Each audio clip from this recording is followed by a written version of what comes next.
Let's go through the format as well. So, like we said, 8 teams. It's your standard going to be 2 centers, 2 left wing, 2 right wing, 4D, 2 goalie, and 4 bench spots, I believe.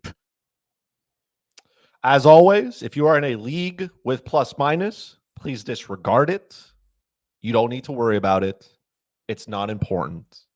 Do not add it to your rankings. Fair enough. All right. So about 1:20 to go. See in the chat there, State of Survival. Sorry you had trouble getting in. It's probably a little too late now. I don't have any control over that, but maybe we get you in there next time. We'll get that. I try to get the link out as early as possible. Can only go X amount of time because they only have the mocks. It says Team 6 and Team 8 there's no one there. It's just after a certain point you can't. Yeah, they're closing out. Yeah. So thanks, Yahoo. So you'll have to live vicariously here through us as we usually do. Here we've our mock drafts that we love. We are very excited to do them, and we're going to get going here in 45 seconds. Don't forget. Did we shout out Mark Baxter in the chat? We did not shout out Mark Baxter. Shout out to Mark Baxter. Vids are great. How could chicks not love fantasy? Blows my mind. Chicks do love fantasy. I just don't know any of the ones that like fantasy hockey. I would not want my significant other knowing anything about fantasy, right? I don't have one, but if I did, I don't want her to know anything. I couldn't, that's the one thing that I can lie about and be like, hey, I'm really good at it. And she would be like, okay, cool. You imagine losing to your wife or girlfriend as well? And then having to, I don't know, take out the trash and do the dishes? Nah. Might have to sleep on the couch at that point. I got him off this time. I didn't have to do the countdown this time. Thank God. But yeah, here we go. 3 seconds to go. 2, 1, and let's wait for it to kick off. Anthony's on the clock at 1-1. No surprises here. We go Connor McDavid, and away we go. Sounds Nate McKinnon 2 overall to Ryan. Surprise there. I got to practice going at number 1 because it probably won't happen during the real draft. Now, Austin Matthews going 3. I love that. If he's the guy who I'm taking at 3, or if he's there at 4 or 5, that's the pick for me. And there goes Kucherov to Chris at 4. Draisaitl, our center there. Pasternak right wing, and now I'm on the clock. Let's see here. See, it's an 8-team format, so there'll be other guys getting back to me here. All right. I talked about him. Let's take him. Brady Tkachuk. Let's get him.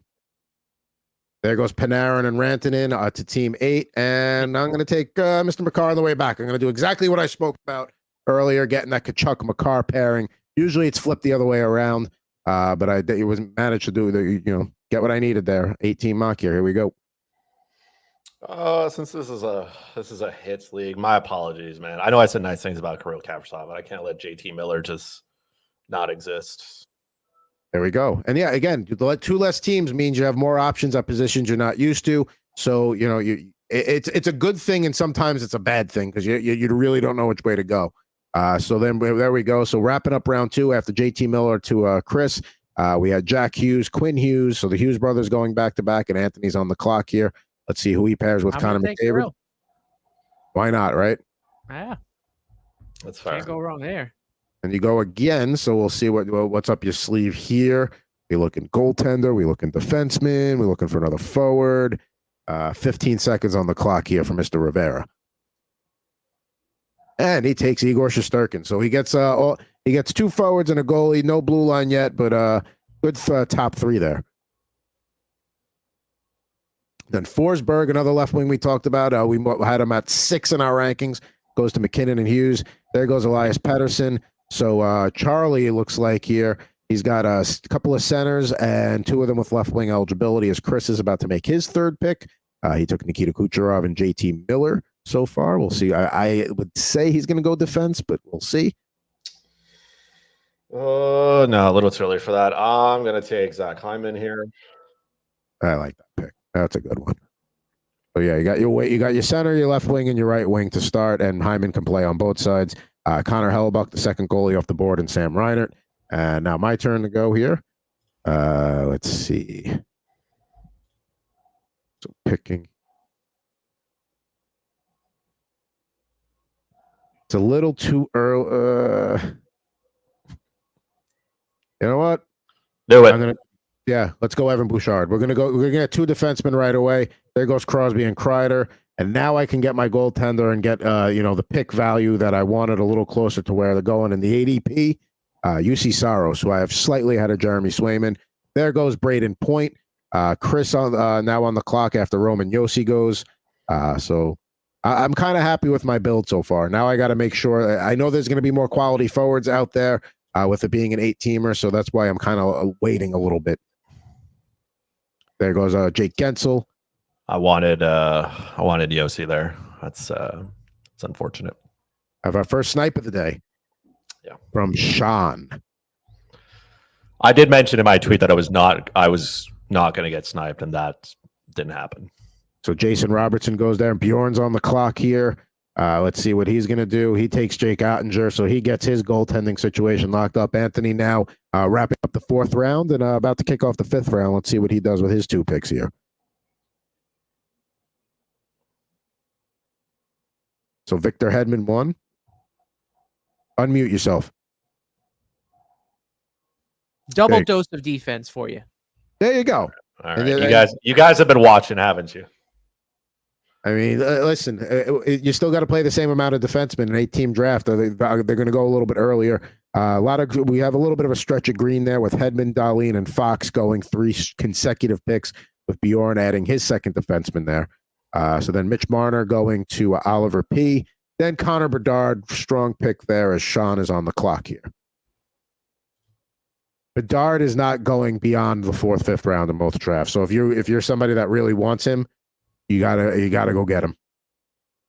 I just think the upside is there for him. It's so like they're going to be so bad against Chicago that Bedard's going to have to be on the ice a lot. All right, so Bedard goes, then Swayman to Sean, and then the auto draft takes Kyle Connor, who I was looking at there. Unfortunately, is gone. So I need to make a pick here. I'm gonna get. I'll take Eichel. I'll take this. I can always move Kachuk to the left wing if I get thin there. So Aho is another guy I was considering. Kempe goes. I'm back on the clock here. Don't want to take a second goalie yet. All right, you know what? I said I made the argument to throw him in the top 10 in our left wings, and Ann agreed. Let's grab him here, Alex Ovechkin. So I'm pretty set at center and left wing to start, but I'm gonna have to in defense. I'm gonna have to start focusing on the right side though, real soon. Oh, I'm gonna take a goalie. It's about that time for Andrei Vasilevsky. And that's about a spot where if you want to wait on goaltending and you don't want to get caught up in that first 5 there that tend to go, which is Shesterkin, Hellebuck, Saros, Swayman, Ottinger, you can wait and get Vasilevsky, and you're not going to regret it. He's going to get the bulk of the workload. And when you look at the numbers he put up last year, that was, he didn't play for almost 2 months. So factor that in as well. After Vasilevsky, Tage Thompson and Vinny Trocheck go. Ant's on the turn now to wrap up round 6. He takes Joel Eriksson-Ek. He's a center that goes below the radar a little bit for Ant's 2nd pick here. See what he does. Let's see. Tough decisions here.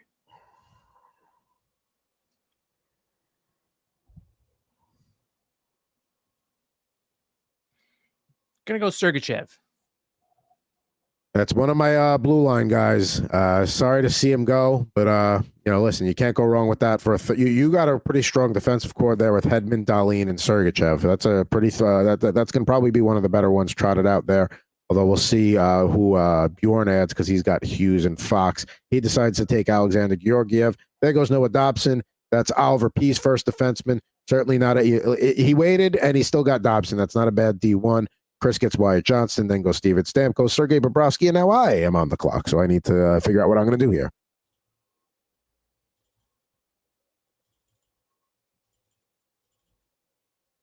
You know what? Yeah, Svechnikov is still here. I think I got to take him and shore up. He could play left or right side. I get both. There goes Stu Skinner and Dougie Hamilton.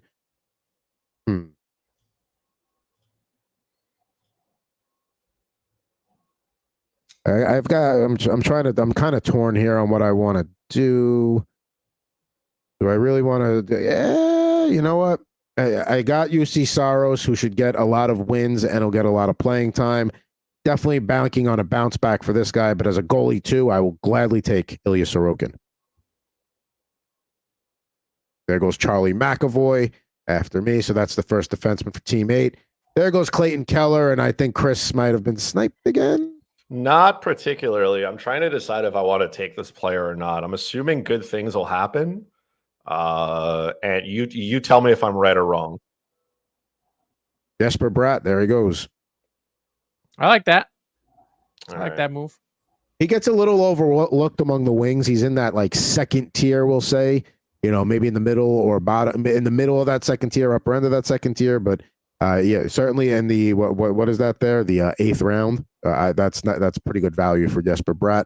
There goes Sasha Barkov and Miro Heiskanen. Ant gets Jacob Markstrom there. I was considering him too. I'm going to bank on the Sorokin bounce back. But if you don't believe in the Sorokin bounce back, then Markstrom's a good guy to take around that spot as well.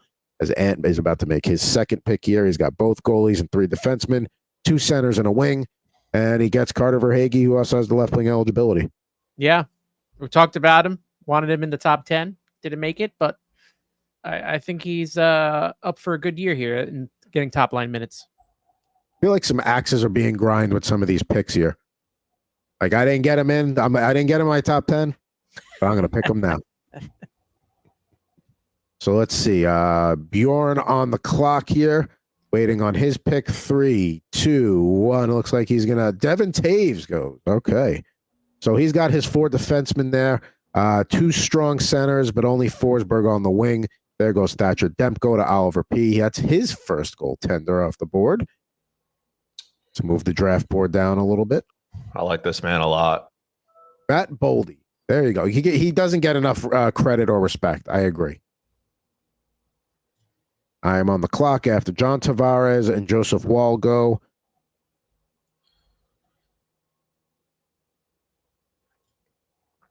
I know Besser's there, and I need to get some more presence on the right side. Timo Meyer gets hits, and we all know that he played hurt last year. He's going to be healthy this year. Let's take him as right before the turn. There goes Freddie Anderson and Gustav Forsling. Let's see here. We talked about the Seattle Kraken earlier. Brandon Montour is going to be a big part of that there. For a D3, there's a couple of guys I could consider. The other guy would be Moritz Seider here, but I'm going to take Montour. And goes Mackenzie Wagar to Team 8 on auto pick. And then there goes Moritz Seider. So we couldn't go wrong with one of those 2 there. And as we move along here in the 10th round, Chris back on the clock. Sean getting his 3rd defenseman there, Yossi, Morrissey, and Seider. A lot of strong top 3 defensive combos here so far. There goes Kevin Fiala to Chris. So 3 straight rounds of picking wings for Chris. Hasn't really looked at defense yet. So interesting what Chris is going opposite today of what he normally does. The green has started to roll, and I have pulled a page out of Adam's book. I am behind. Yes. I usually have 1 defenseman before I fall behind. You have no green. To be fair, all of the defensemen that I wanted have been taken. So it's going to be interesting to see how you handle the next few rounds here. If you're going to just try and fill it out, or if you're just going to deal with whatever falls to you in the later rounds. There goes Brock Besser, who I was considering, but I got to have Meyer over him just because Besser gets hurt. He's going to miss time. There goes Marchessault with Anthony's first pick. He gets it. We don't really talk, all the Nashville stuff that happened in the offseason. Marchessault almost gets overlooked a little bit, but he's going to be a big contributor there. There goes Matthew Barzal. Cole Caulfield to open around 11 here. We got 16 rounds total, so 5 to go. This draft is flying. There goes Linus Olmark to Oliver P. So he's got a Demko Olmark combo there. We'll see what he's only got 1 defenseman, so he's 1 ahead of Chris. Is there a defenseman Chris likes enough to take there? And yeah, you got to take Morgan Riley at that point. You got to have 1. I just want to point out I don't like Morgan Riley. It's just that's where we are in the draft. Let's see here. I'm on the clock here. I like Morgan Riley. For a fantasy perspective, I end up having him on my team a lot. So, I'm very familiar with him, and he's an old chum at this point, an old friend. All right, I'm gonna go Ryan Nugent-Hopkins here because I do want a piece. I always want to have a piece of that Edmonton power play in top 6. Got it. So there it is. And I'm back on the clock there. There goes Vince Dunn and Matthias Ekholm. Still some quality wingers on the board. Yeah. But I'm going to get my fourth defenseman out of the way here. And Chris is going to hate me. There we go. Oh, and there goes Shea Theodore, too. All right, boys, calm down here. Okay? I have my defense set. Makar, Bouchard, Montour, and Faber. I am very happy with that. Oh, you did that on purpose, didn't you? Not totally on purpose, but kind of. Don't believe it. I will take the next best option, I guess. That'll be Zach Werenski. You end up with him almost every draft. Then goes John Carlson, the Oliver P., another guy you could have considered there. Travis Konechny gets overlooked a little bit there in Philly, but still going to be playing on that top line and is a consistent producer fresh off that big contract. So I've got a couple of guys that I've got my eyes on here for when it gets back to me. We'll see if that happens here. We've got about 4 rounds to go here as we are in the wrapping up the 12th round. Now in the 13th round as Anthony takes Philip Hronek to close it out.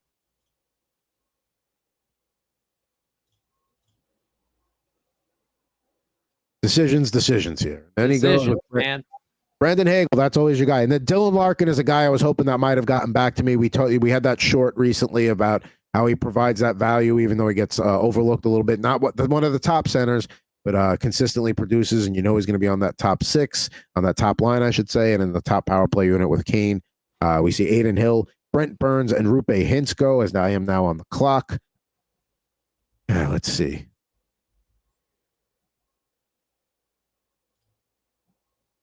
All right, I'm going to grab Seth Jarvis. I'll take that. There goes Nick Suzuki and Blake Coleman. So I've got 3 bench spots to go here.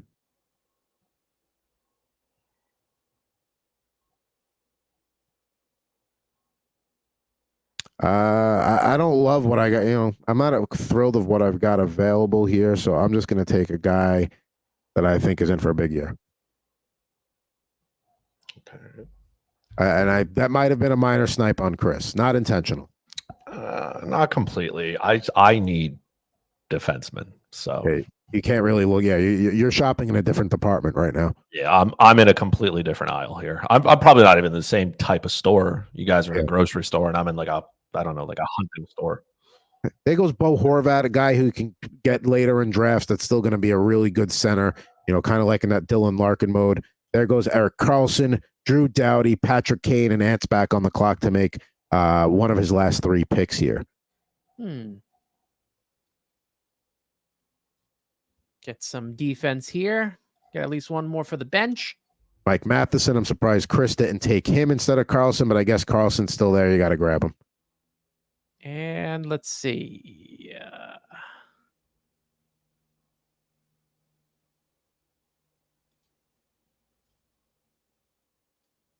I'm going to take a goalie and do a little bit of a tandem here and take Jake Allen.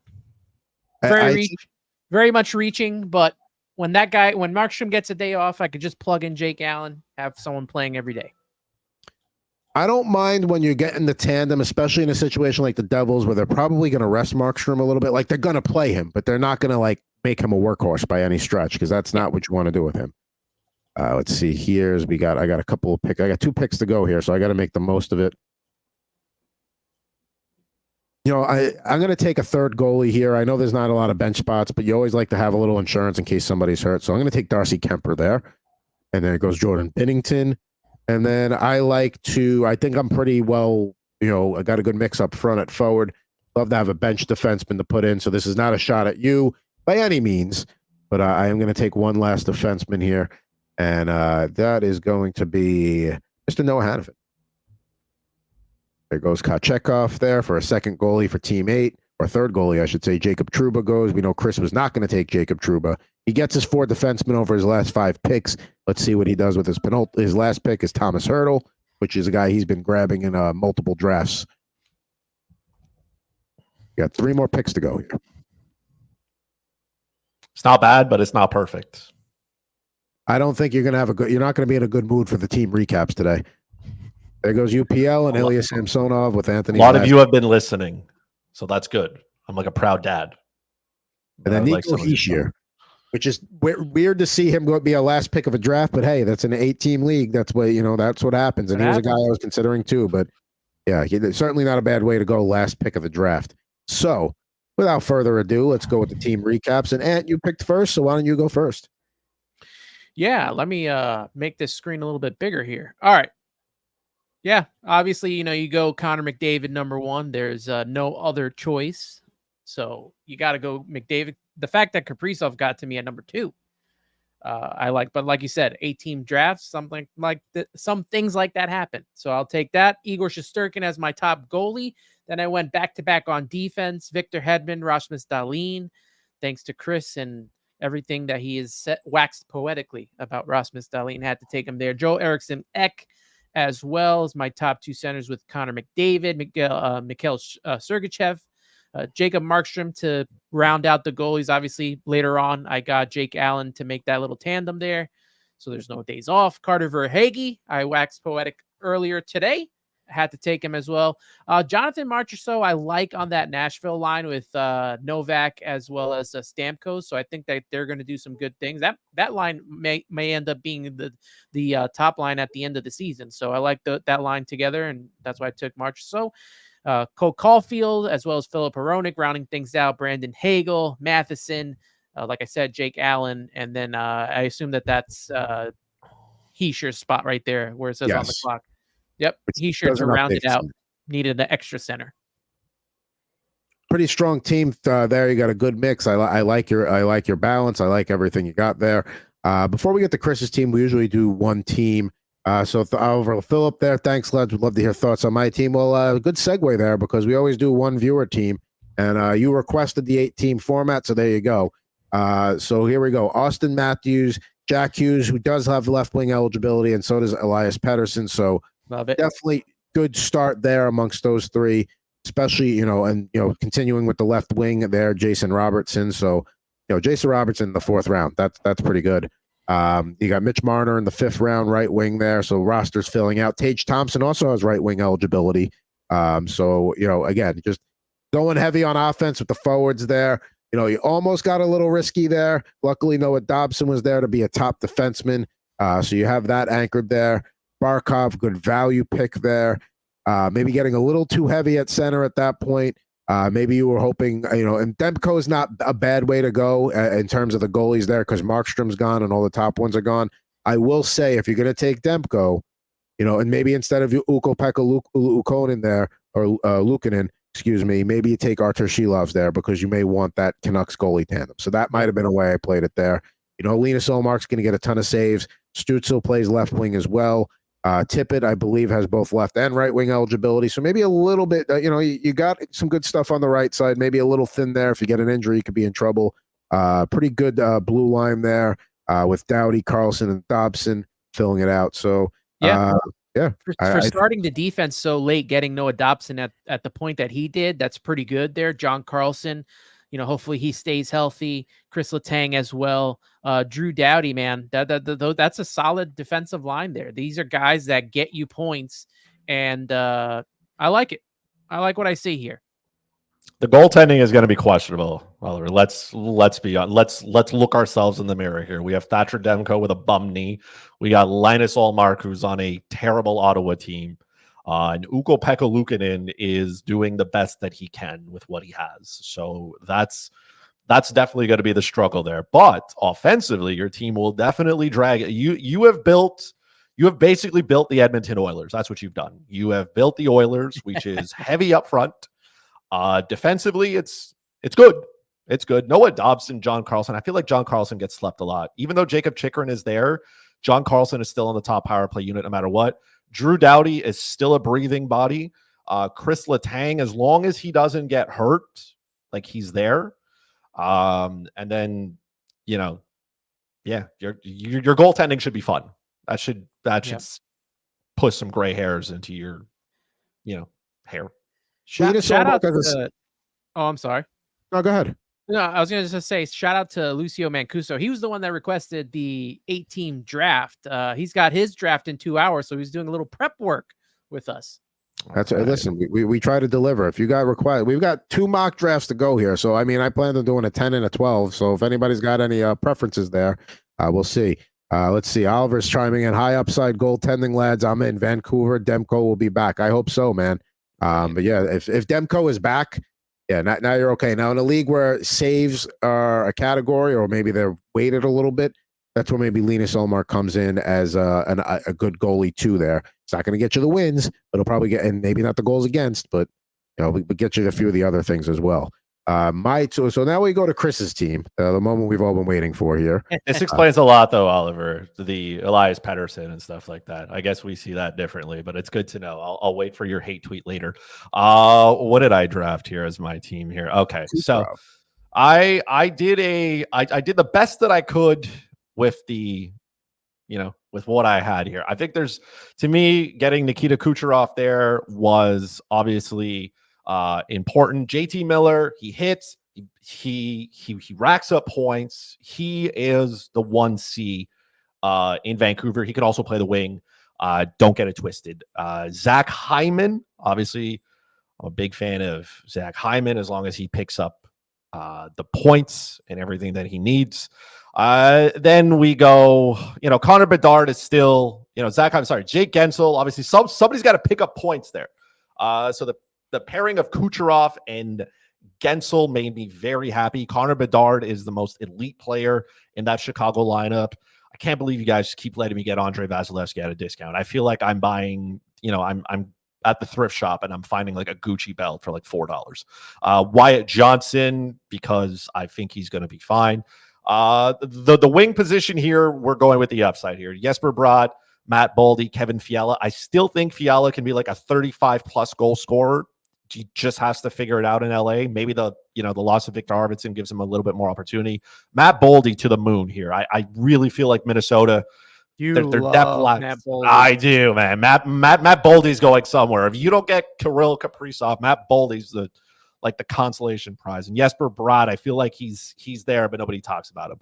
Morgan Riley, don't love the pick, but I needed a defenseman because all of you were taking the ones that I had. So thank you for listening. I hope I'm in none of those drafts. Zach Werenski kind of gets forgotten here. There's a lot of upside with Werenski. He's not there to play defense. He's there to do everything else but that. Aiden Hill was still around, and last time I checked, he's starting for Vegas, who won a Stanley Cup not too long ago. So that's pretty good there. Erik Karlsson, again, exists. So, I mean, he's like, he once had 100 points. So I'm not expecting that. But if you give me like 60, Eric, that'd be kind of fun. Jake Sanderson, my assumption is he's going to be on the top power play unit in Ottawa. And I'm hoping that's true so I can milk that as much as possible. And then getting Thomas Hertl at a discount here. Even if Jack Eichel's the first centerman, Hertl is still going to get a chance to play. And I like that. And he's surrounded by some good players. So let's see what a full year of Thomas Hertl does. It's a good team. It's a good team, although I'll say the three straight, Bratt, Boldy, Fiala, one, I think you got to grab, maybe Heiskanen instead of Bratt there, or one of the defensemen. I'm never going to fault you for taking Boldy, but I think that's kind of where, you had to get one of those, maybe a Sider or a Mac. We couldn't get McAvoy, but like a Montour, somebody different than one of those three. That's how I would have played that. I was looking at Dougie and Charlie McAvoy, and then those players went, and I was like, you know what? I guess we're waiting next round. And then next round, nothing really happened. And I was like, Matt Boldy's standing here. It's like, can't let him go. And then a run of 4 defensemen happened. And I was like, well, now I'm tilted. So I'm just going to grab another forward. That's how that went. Bing, bang, boom, boom. There you go. My team will get through quick here. So I talked about how I love when I'm at that turn late in the first round to get the Kachuk Makar. That's usually more of like a 10-team thing. Or even a 12-team thing sometimes, but I made it work here for the 8-teamer. Then Bouchard's sitting there in the third round. Could have gone a lot of ways, but hey, if I can have those, my top 2 defensemen being 2 of the top 5, sure, why not? Yeah. Coming around here, so then the goalies start to go.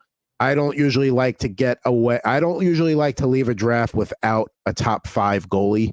We'll even throw Vasilevsky in there, but I want one of those 6 guys to be one of my top guys. So I'll do what I got to do to make that happen. Eichel's not a guy I've been getting a lot of mocks, but I mean, you can't go wrong with that and him right there. So I got a strong center punch right there out of the gate. Then I address my wing spots with Ovechkin and Svechnikov there. And then Sorokin to be the goalie 2. That could be a steal of a pick in the 8th round. If Sorokin even gets close to where he was 2 years ago. And then Meyer. So I felt like I had my centers and I had to go wing heavy. then it's like, all right, it's time to build out the blue line a little more. I felt like I had waited a little while for that third spot, for the third D spot. At that point, Hamilton, McAvoy, Heiskanen, Taves, all those guys starting to go. Once Forsling goes in front of me, I got to take Montour Sider there, and I'm glad I did. Not so much for Chris. And then we move it down here. Ryan Nugent Hopkins in the 11th round. Sure. Like I said, I always want to walk away from every draft with a piece of somebody from the Oilers up front. I had Bouchard, and now I had Nugent Hopkins. So I'm happy with that. Brock Faber was a guy that maybe if I don't take him, somebody else would have grabbed him. I'm pretty sure Chris would have taken him instead of Werenski. Knowing that's coming, I said, let me get my fourth defenseman there. I said, he's going to be the straw that stirs the drink for the Wild from the blue line.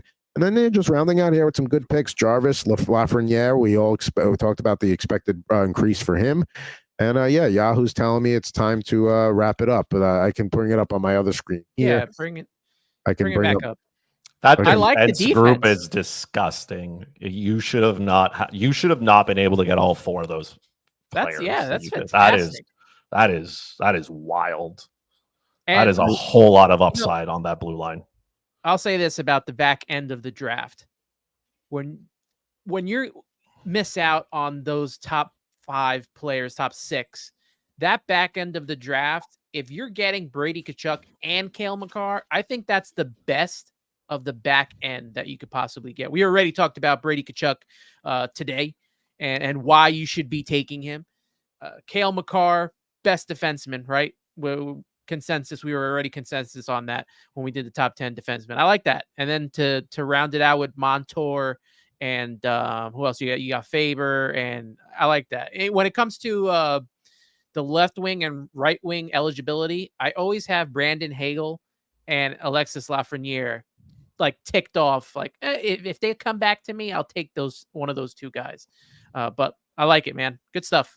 Thank you. I'm actually, this is probably one of the mocks I'm most happy with coming away with here that we've done all summer.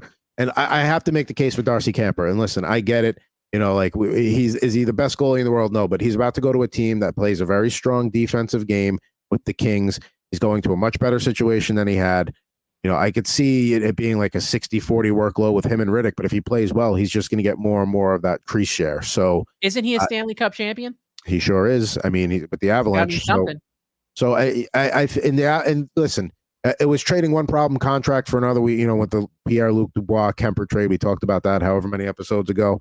But I think Kemper's in a good situation, and I think if you're looking for that second goalie late or a good bench goalie because one of your top guys, like maybe like a Thatcher Demko, okay, you selected him. If you're not going to take the Shelov's handcuff, maybe you make sure that you invest in making sure that third goalie is somebody that, okay, if he gets hurt, I don't take too much of a step back in the goaltending department. So really happy with this draft. 2 more mocks to go before our league kicks off with that draft on Thursday, October 3rd. So good stuff there, boys. That was a good one. We made it happen. Honestly, I feel like the less teams there are, it's kind of a little bit harder because now you're still choosing from some of the best players and you want to make sure you get, the best one possible. Whereas more teams, those players tend to not be there at the end. So it's a lot tougher to choose. Like me getting Nico Hischier last there, there was other decisions that I was trying to make as well. No, I know what you're saying because, when you get deeper drafts, the guys that become available in the later rounds, like we say, that's where you take your shots on guys you have a hunch on or you have a good feeling about. But you also feel less bad about missing in the 12th round in a 12-team draft because of the pool at that point. But if you miss in the 12th round in an 8-team draft, that could be a little more devastating. So that's why, the decisions you make carry a little bit more weight. Yeah. And that's why I think guys like Michkov, who I had queued up as well, Celebrini, I feel like they won't go in those, smaller team drafts because you're going to want to take something that's more concrete with your roster. And that's why I went Hischier over Michkov there at the end. That is the one perk of an 8-team league, though, is that the waiver wire usually is going to have a lot more in terms of injury replacement options, or like if certain guys you're not crazy on, you can stream a little bit more and you don't have to run the risk of like, okay, there's really nobody out there for me to pick up. So you have a little bit more flexibility there. Yeah. I still wish I would have gotten Brock Faber or some of those defense. There's 8 drafts. I've had Cale Makar just once. I'm trying so hard and I'm not getting where I need to be. You were Oh. fourth, man. You were up there. I know I was fourth. I got greedy there. I wanted a top player. Adam's just taking all your defensemen. I'll take. You guys have been Makar. studying. You guys have been studying. I don't like I'll this. take Faber. You guys are good students. I mean, it's also just knowing your league.